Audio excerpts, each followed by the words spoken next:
Salut, c'est ton boy DK, Monsieur Pensée Basket et bienvenue sur une nouvelle vidéo. Bienvenue sur une nouvelle vidéo où on va faire, pas une vidéo réaction, mais on va parler, je vais réagir à chaud sans spoiler. Je vais faire l'effort de ne pas spoiler à une série basket qui est sortie sur Netflix. Last Chance You Basketball. J'ai fini la série en 2 jours, je crois. Ouais, en 2 jours parce que j'aurais pu la finir en une journée, mais je me suis dit, tu sais quoi, il fallait que je bosse un petit peu mes cours parce que oui, j'ai des cours à bosser. Mais la série est vraiment prenante, elle est vraiment addictive, elle est vraiment très bien. Et on va y aller crescendo, ok? Je vais présenter la série, je vais parler un petit peu de ce que j'ai pu retirer de cette série et après derrière je vais dire ce qu'on peut tirer de cette série nous-mêmes dans nos vies en général, si on peut dire ça comme ça. Alors on commence par qu'est-ce que c'est Last Chance You Basketball. Déjà c'est une série basket, donc quand on commence par là, c'est déjà on part déjà avec un point de vue positif obligatoirement parce que il n'y a pas énormément de basket qui est mis en avant sur les chaînes de streaming multiplateformes, que ce soit Netflix, que ce soit Amazon Prime Video, que ce soit peu importe Hulu, HBO, etc. Il n'y a pas beaucoup de séries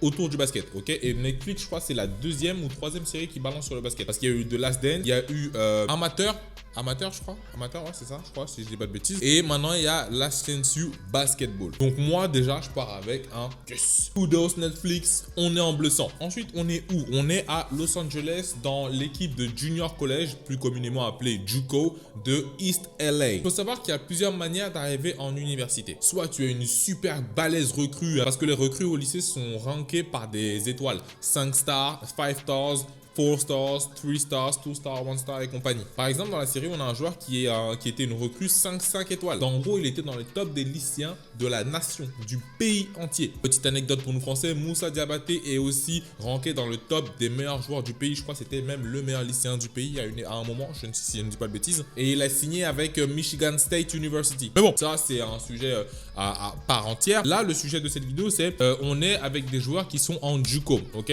Et dans ces joueurs qui sont en JUCO, à East LA, ils ont plusieurs profils différents. Certains sont des anciennes entre guillemets superstars parce que ils étaient classés parmi les meilleurs joueurs de la nation, mais suite à des blessures, suite à suite à des blessures, à des dépressions, etc. Ils essaient de se relancer justement à East LA. Il y en a d'autres qui n'ont pas eu la possibilité d'avoir de bonnes notes à l'école. Du coup, vu qu'ils n'ont pas de bonnes notes, ils peuvent pas prétendre à ce qu'on appelle des scholarships, ce qu'on appelle des bourses, tu vois. Du coup, ils passent par là aussi. Et on a aussi d'autres qui, ils n'ont pas eu de proposition tout court. Et du coup, ils veulent montrer qu'ils ont les capacités pour avoir des propositions pour signer en Division 1, en Division 2, en Division 3. Et donc, ça, c'est un peu le cadre dans lequel va évoluer cette équipe de East LA, tous coachés par Coach Mosley. Coach Mosley, dans cette série, c'est l'épicentre de cette série, très clairement. Certains vont vous dire Joe Hampton, mais pour moi, l'épicentre de cette série, c'est Coach Mosley parce que Coach Mosley, il prend cette équipe de jeunes et il les transforme en hommes, réellement. C'est pas pour faire le mec, ouais, t'as vu, ils sont passés de ça à ça. Non, c'est vraiment, tu vois la transformation psychologique. Et vraiment, je parle mental, hein. Basketement, genre techniquement ils ont, physiquement ils se poussent, ils y vont, tu vois. Mais mentalement, c'est là où ils progressent pendant la série. Et je pense que si on te décrit aujourd'hui comment toute cette saison de East LA s'est déroulée, tu vas penser réellement que c'est un scénario écrit. Tu vas penser réellement que c'est un scénario Netflix ou un scénario peu importe, mais un scénario écrit, alors que pas du tout. C'était vraiment vrai, il n'y a pas eu de mise en scène ou quoi que ce soit, c'était vraiment leur saison à eux et c'était impressionnant de voir. Et ce qui est bien dans tout ça, c'est que ça nous montre toutes les facettes du sport, de notre fabuleux sport qu'est le basket. Ça nous montre comment les gars physiquement ils se développent, comment ils se développent en termes de basket à l'entraînement, etc. La cohésion d'équipe, comment ils s'entraident, comment ils se crient dessus aussi, comment ils se chamaillent, comment ils affrontent l'adversité, comment ils apprennent à s'écouter les uns les autres, comment ils se développent eux en tant qu'hommes tout simplement. Et tout ça, la base de tout ça, c'est Coach Mosley. Le fait, c'est qu'il transmet à ces jeunes-là la passion non seulement du basket, parce que bien évidemment ils sont passionnés du basket, mais aussi le fait de se dire, ok, tu sais quoi, si je quitte cette équipe là maintenant, je quitte cette équipe grandie là. Je vais pas spoiler parce que je sais que absolument tous ceux qui ont regardé la série vont voir de qui je parle, mais il y en a un qui était dès les 2 premiers épisodes, j'ai tweeté en plus sur lui, tu l'as dans ton équipe, tu casses ton crâne, il est invivable. Et à la fin de la série, au 8e épisode, tu te rends compte qu'il a progressé là. Parce que dans le jeu, il était déjà accompli. C'était un pro, si on peut dire ça comme ça. Comme ils le disent même dans la série, il est déjà prêt pour être pro, tu vois. Mais là, il a step up de fou. Mais vraiment. Et ça, c'est important à retenir. C'est important à garder en tête que ce soit même ceux qui jouent actuellement ou ceux qui n'ont pas joué ou ceux qui veulent jouer ou quoi que ce soit. Certaines fois, les coachs ne sont pas là pour semer la zizanie ou pour vous mettre à mal ou quoi que ce soit. Ou s'ils vous mettent à mal parce qu'ils voient qu'il y a des choses qu'on peut aller chercher chez vous. Tu vois. Et c'est ce que le coach Mosley fait. Quand il parle, quand il gueule sur certains joueurs, etc., c'est pour les pousser dans leur dernier retranchement pour qu'ils sortent le meilleur d'eux-mêmes. Et ça, c'est très impressionnant. Parce qu'il le fait avec même le leader de l'équipe. Celui qu'on sait tous qui est le leader de l'équipe. Je continue à dire que je ne veux pas spoiler parce que vous savez tous de qui je parlais. Ceux qui ont regardé, ceux qui n'ont pas regardé, vous allez voir. Le leader de l'équipe se fait gronder dessus, etc., etc.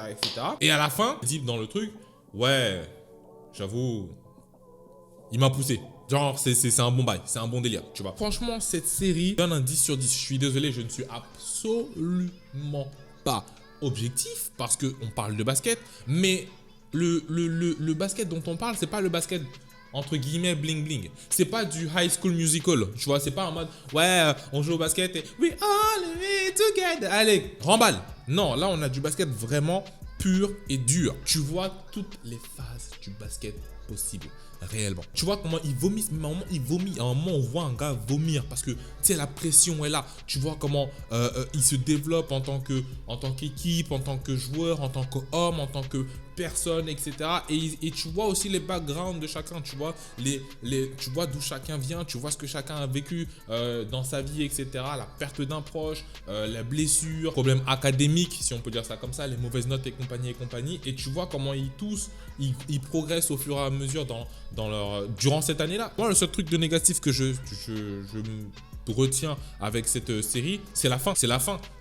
J'aurais pas aimé une fin comme ça. Franchement, on peut pas en vouloir à qui que ce soit. Là, c'est la faute à personne, tu vois. Mais cette fin-là, non, pas pour cette équipe-là. Pas pour cette équipe-là. Et c'est ce que coach Mons l'a dit. Pas pour cette équipe-là. Donne-moi pour une autre équipe qui n'a pas de, entre guillemets, de possibilité d'aller jusqu'au bout. Mais cette équipe-là qui a la possibilité d'aller jusqu'au bout, tu sais, ça doit piquer, tu vois. Et ils l'ont dit à un moment. Là, le truc, c'est que tu te diras toujours, et si, tu vois. Et je pense que tous ceux qui ont regardé la série, je pense qu'on a tous ce même remords-là, tu vois, à la fin. Mais sinon, en soi, cette série, si vous ne l'avez pas encore vue, allez la regarder tout de suite en direct sur Netflix. Allez la regarder, je vous en supplie. Si vous êtes fan de basket, joueur de basket, ou même juste passionné de sport même en général, allez regarder la chaîne sur Basketball. C'est excellent. Petite note personnelle, moi mon préféré dans cette série c'est Deshaun Hyler. J'ai deux préférés dans cette série, Deshaun Hyler et LJ Ziegler. Ces deux-là, c'est mes gars sûrs et certains. Je vais dire à la fin ils sont... Non mais non, je vais pas spoiler. Ça ne se fait pas. Je ne peux pas vous spoiler, j'ai pas le droit si vous n'avez pas regardé. Je ne peux pas vous spoiler. Allez regarder et après on en discutera peut-être en direct live sur Twitch d'ailleurs, peut-être ce soir, tout à l'heure. On en discutera et à partir de, je sais pas, à 20h, 20h30 dans ces eaux-là. Et j'espère vraiment une saison 2. Pas avec ces joueurs-là parce que c'est bon. Je pense que c'est bon. Hein. Eux, ils ont écrit leur nom dans les légendes, tu vois. Mais avec une autre équipe, peut-être du côté de la côte Est maintenant, tu vois. Parce que là, on est à LA, pourquoi pas aller à New York ou dans le South avec Atlanta ou peu importe, tu vois. Mais on attend une saison 2. Merci bien Netflix. Les travaux ont été colossaux. On vous apprécie. Dites-moi en dessous dans les commentaires, sans forcément trop spoiler si c'est possible, ce que vous avez bien aimé avec cette série là. On n'oublie pas, on like, on commente, on partage comme d'habitude. Si ce n'est pas déjà fait, on s'abonne. C'est votre boy Eddy. Je vous souhaite le meilleur. N'oubliez pas, pensez basket.